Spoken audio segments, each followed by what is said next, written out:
La ropa negra, aún sin estrenar, colgaba del respaldo de la silla. La falda tenía una línea blanca de pespuntes que desentonaba. María la recorrió comprobando que le había salido recta. Se puso a coser el dobladillo, aunque no le hubiera molestado dejar el hilo blanco bordeándolo como una luz en medio de la noche. Mientras cosía, pensaba que hubiera preferido vivir en un país en que el luto fuera blanco. Le costaba acostumbrarse a las gafas de cerca. De vez en cuando tenía que quitárselas para frotarse sus ojos resecos, porque le parecía que la tela negra se le aproximaba tanto a la cara que se convertía en una venda. Había mucho silencio, y se puso a canturrear hasta que se dio cuenta de que no podía hacerlo, con el olor de su marido un presente en toda la casa. Cerró la ventana. Tuvo la sensación de que alguien le hablaba. Encendió la radio y dio vueltas y vueltas al dial sin decidirse por ninguna emisora. Antonio había sido el único que la ponía. Todas las noches habían dormido con el soniquete de los carruseles y tableros deportivos, y las tardes tristes de los domingos compartían las mismas voces chillonas que retransmitían los partidos de fútbol. En una de las emisoras escuchó la palabra Ikebana y la repitió varias veces. Ikebana, con K. Le sonó algo nuevo. Sintió como si le soplaran en la cara. Le gustó la voz suave de la mujer japonesa que hablaba en un español con esfuerzo del arte de los arreglos florales. Alargó la mano y abrió el bloc de las medidas de las señoras, que aunque llevaba mucho tiempo sin usar, aún seguía guardándolo en el cesto de costura, por si acaso, como si las tallas pudieran conservarse idénticas a través de los años. Escribió la palabra Ikebana con su caligrafía insegura, conforme la iba deletrando la mujer de la radio.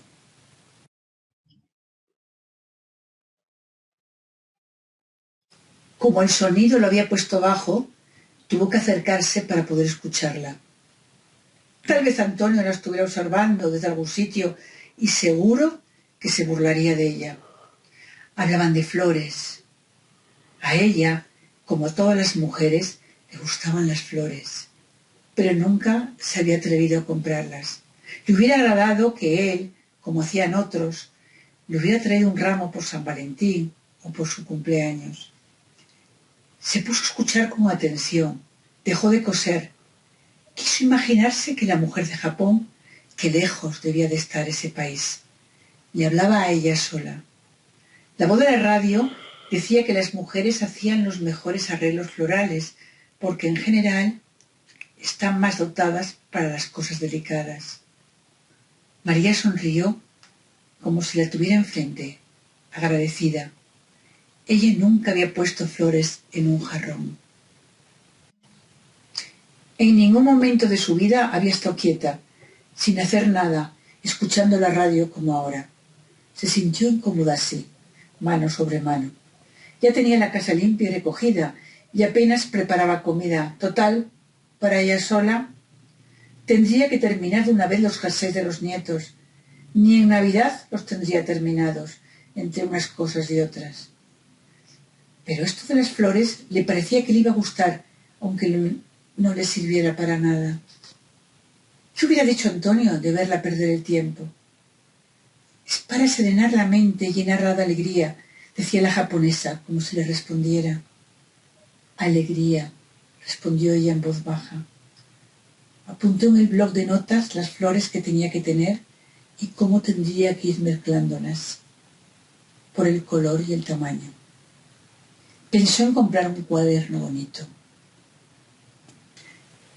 Durante un rato dejó de oír la voz de Antonio, que no había parado de hablarle como por dentro. Cuando terminó la clase volvió con la costura y al acabar estiró la falda y la planchó. Se la puso con la blusa negra. Ni se miró en el espejo del dormitorio. Tenía que ir al cementerio para visitarle. ¿Qué otra cosa iba a hacer? Además estaba lo de la lápida. Esa mañana no se pintó los labios y se peinó como pensaba que tendría que peinarse una viuda. Abrió la ventana para ventilar el cuarto, para quitar el olor a tabaco y sudor mezclado con la colonia dulzona que él usaba, que siempre le había dado mucho asco. Regó los geranios despacio, quitando las hojas que se habían quedado marrones. Le pareció volver a oír su voz ronca, carraspeando en medio de cada palabra. «María, María, ¿por dónde andas? Tráeme el desayuno, así no, con más azúcar. Vaya porquería de café. Estas galletas, mira, mira». Luego, cuando la enfermedad, la retahíla empezaba por las pastillas. La almohada más arriba, o ponme la pera, o abre la ventana, o ciérrala. Y luego, cuando entraba en la habitación del hospital, siempre decía, «Ya era hora, ¿no?». Le hubiera gustado que sus hijos se quedaran algo más con ella, pero se tuvieron que ir enseguida, nada más terminar el entierro. Una para Alemania y el otro a América. Antes de coger el autobús para ir al cementerio, se le ocurrió entrar en la floristería del mercado, donde se había parado tantas mañanas. Eligió una docena de claveles rojos. «No son para mí», estuvo a punto de decir a la dependienta. Al entrar en el cementerio, fue directa a visitar a Antonio en su tumba.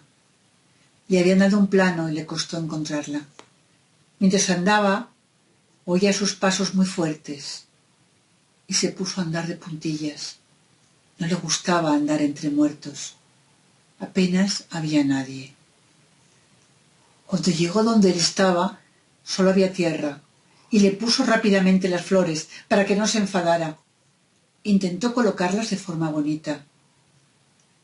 Se quedó un rato de pie, sin saber qué hacer, mirando la tierra y las flores, hasta que oyó una voz cercana. «¡Buenos días!». Lo mismo, «buenos días». Era la voz de un hombre que estaba sentado al lado de otra tumba. Ella le miró de reojo, porque sentía sus ojos posados en su cara. Debía de tener más o menos su misma edad. Le notó las mejillas sonrosadas. Estaba sentado en una silla plegable. De vez en cuando sus miradas se cruzaban y ambos bajaban la vista. En realidad, ella no sabía dónde mirar. No le gustaban las otras tumbas, con sus vidas ya perdidas y tan silenciosas. Él empezó a sonreír. No podía dejar de observarle. Tenía ojos pequeños, encajados entre las mejillas hinchadas, y su cuerpo le pareció un globo apretado. Antonio, en cambio, era delgado, tenía buen porte, y seguro que le sacaría más de una cabeza. Aquel hombre no iba mal vestido, pero no le sentaba bien la ropa. Le gustó, en cambio, cómo olía a hierbas del campo. Ese día solo se saludaron. Él abría la boca de vez en cuando como para decir algo, pero luego la cerraba. A ella no se le ocurría qué decirle, y menos delante de la tumba de su marido.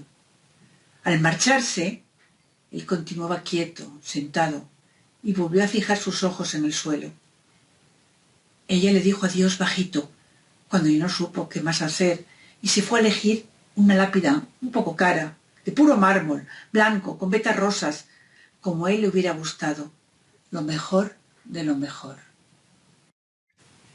Al día siguiente, al levantarse, puso la radio un poco más alta para no perderse nada.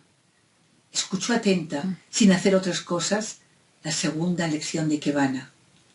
Ese día, el arreglo era únicamente de flores blancas. La japonesa enseñaba cómo manipularlas desde el principio, cómo hacerles el corte y la forma en que deberían acariciarlas, más que tocarlas, pues aún, según decía, conservaban algo de vida. Luego enseñaba cómo tenía que arreglarlas para lograr la serenidad del alma. Cuando tuvo la casa recogida, fue de nuevo para el cementerio. Volvió a entrar en el mercado y compró una maceta de gardenias para llevárselas a Antonio. Después de comprarlas, Se dio cuenta de que ya no podría olerlas. Volvió a subir y la dejó en la terraza. Olió las flores antes de volver a salir. Le pareció que el hombre del cementerio la estaba esperando. Se miraron más que el día anterior y se dio cuenta de que sus ojos, aunque pequeños, estaban muy vivos. Le dio la impresión de que su mirada volaba de un lado a otro. Solo se saludaron. Siguieron en silencio todo el rato, mirándose cada vez más. Ella colocó de nuevo los claveles del día anterior, quitando los mustios, y por un momento le dio la impresión de que Antonio se habría enfadado si hubiera estado vivo, pero no lo estaba. Todos los días, antes de ir al cementerio, hacía lo mismo. Oía el programa de Ikebana, recogía un poco la casa y ya tenía muchos arreglos apuntados en el nuevo cuaderno con cubierta de flores. Después de varias semanas, seguía coincidiendo con el mismo hombre en el cementerio. A veces, cuando sentía su olor a hierbas, cerraba los ojos y le daba la sensación de que estaba en otro sitio y que era una persona diferente. Para distraerse, miraba las flores de las demás tumbas y se le ocurrían formas nuevas de colocarlas, aunque nunca se atrevió a hacerlo. Seguían sin dirigirse la palabra, pero ella empezaba a devolverle las sonrisas. Solo se decían buenos días al llegar y hasta mañana al marcharse. Una mañana de mucho calor, después de añadir a las flores del día anterior, tal y como venía haciendo, un solo clavel rojo, le pareció volver a oír la voz de su marido, que le hablaba muy rápido, como cuando estaba muy enfadado y se le atropellaban las palabras. Le regañaba por no traer más flores. «Mal, María, roñosa, María, María, muy mal». Su voz le recorrió la garganta, hinchando los pulmones hasta llegar al corazón. Esa voz humeante le impidió respirar, hasta que se volvió silencio. Cuando dejó de oírla, la tumba se convirtió en lecho. Notar cómo se desplomaba y no la dejó caer, corriendo a su lado. Sacó del bolsillo el pañuelo de tela que siempre llevaba para enjugarse el sudor y por el lado limpio lo introdujo en una botellita de agua. Luego se lo pasó por la cara, con mucha suavidad, despacio. Entonces, por primera vez desde la muerte de Antonio, se echó a llorar y las lágrimas se resbalaban por las manos de él. Para limpiarme la mente, pensó, y continuó llorando hasta que los ojos volvieron a secarse. Él se había colocado a su lado, encima de la lápida de mármol recién estrenada, y le pasó la mano por el hombro. A ella le gustó sentir la placidez de su cuerpo. El de Antonio era de piedra. Cerró los ojos y se mantuvo pegada al cuerpo de aquel hombre que le parecía el de una nube. Debieron de estar así un buen rato. Ella se sintió mejor. La tumba y su marido volvieron a estar lejos, muy abajo. ¿Quién era él?, le dijo con una voz callada. Bueno, fue mi marido. ¿Y usted? Mi madre. ¿Puedo decirte de tú? Yo. Es muy reciente, hace tan solo. Tuvo que parar a pensar porque no se acordaba de cuántos días hacía. Bueno, me gusta verte. Estoy soltero. Siempre tuve que cuidar de mi madre. Se quedó viuda joven y ya sabes. El hijo de una viuda ni siquiera podía hacer la mili. Ahora quiero empezar a vivir. Ya me entiendes. Tú, le dijo de pronto mirándole a los ojos, como si reposara en ella su mirada. Tienes unos ojos azules tan bonitos. Así que, ¿no se casó? Yo tengo 2 hijos ya casados. La chica en Alemania y el otro en Estados Unidos. Ya soy abuela, le dijo mientras pensaba que no era eso lo que habría querido decirle. Yo podría serlo, pero... ¿Quién es? Ojos de aguamarina. Tengo que irme, dijo azarada sin saber a dónde ir. Deme el pañuelo y se lo traigo lavado y planchado. Se puso de pie, alisándose la falda, y empezó a tirarse de ella. ¿Cómo te llamas? María. Yo, Fran. Mi madre me llamaba Paco y a veces Paquito, pero a mí me gusta Fran. ¿Podemos dar un paseo juntos? Empezaron a caminar, pero cuando iban a traspasar la tapia del cementerio, a ella no le pareció bien que les vieran juntos, y se alejó sin mirar para atrás.